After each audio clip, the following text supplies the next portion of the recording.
Good morning to all. Let's start our video.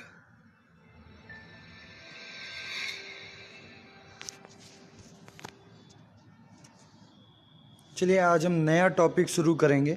आपका topic का नाम है लामी की प्रमेय। पहले इसकी डेफिनेशन समझ लेते हैं, फिर आगे बात करते हैं।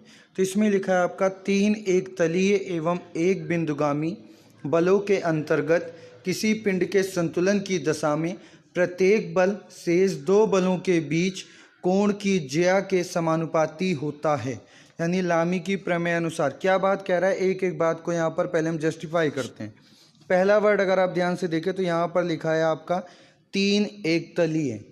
एक तलीय का मतलब क्या हुआ? एक तलीय को इंग्लिश में हम कहते हैं प्लेन। प्लेन आपने सुना होगा, उड़ने वाला नहीं। यहाँ पर बात हो रही किसी तल से।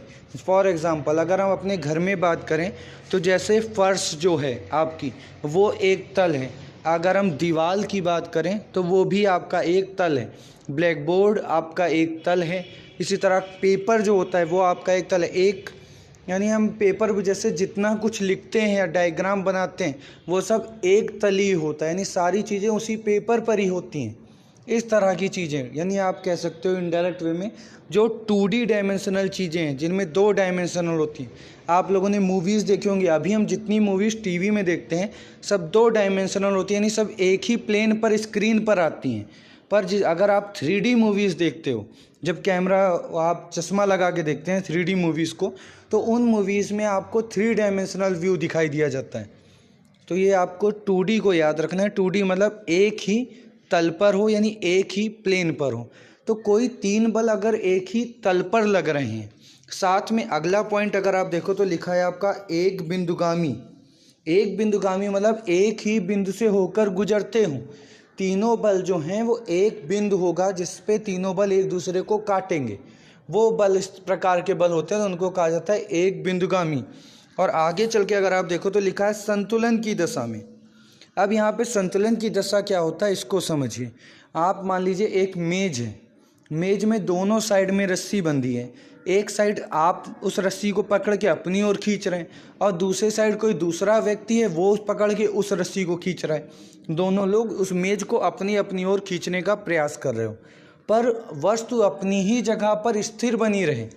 इसका मतलब क्या है, जितना बल आप लगा रहे हैं उतना ही बल सामने वाला लगा रहा है। तो इस प्रकार के बल को कहा जाता है संतुलित बल।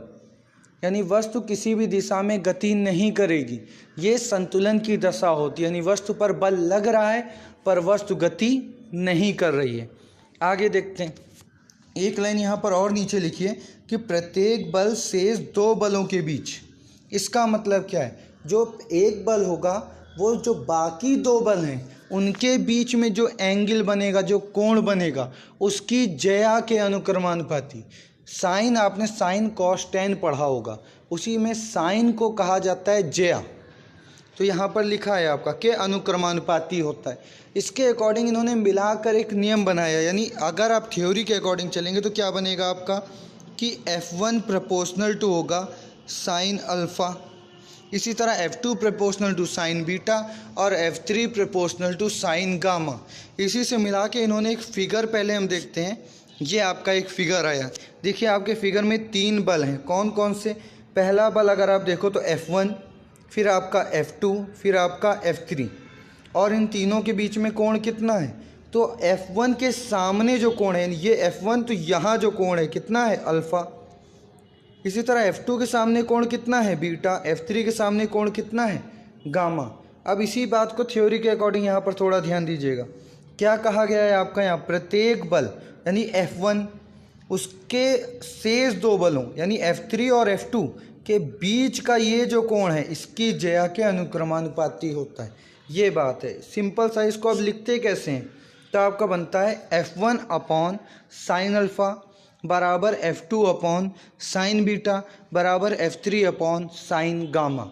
ये छोटा सा इतना सा समीकरण है, आपको इसको याद करना पड़ेगा। बाकी आपसे इसका डेरिवेशन ये कैसे आता है बता सकते हैं, पर वो एग्ज़ाम में नहीं पूछा जाता। सिर्फ लामी की प्रमेय पूछी जाएगी तो वो आप यहाँ पर लिख देंगे। एक बात इसमें और कही गई है वो भी देख लेते हैं। लिखा गया है जहाँ F1, F2 व F3 3 बलों का परिमाण है, यानी उनका मान है। और आपका अल्फ़ा बीटा गामा क्या है, उनके सम्मुख कोण। F1 के सामने कितना कोण अल्फ़ा, F2 के सामने कितना कोण बीटा, F3 के सामने कितना कोण गामा। इसको आप याद कर लीजिएगा। तो आज के लिए इतना ही।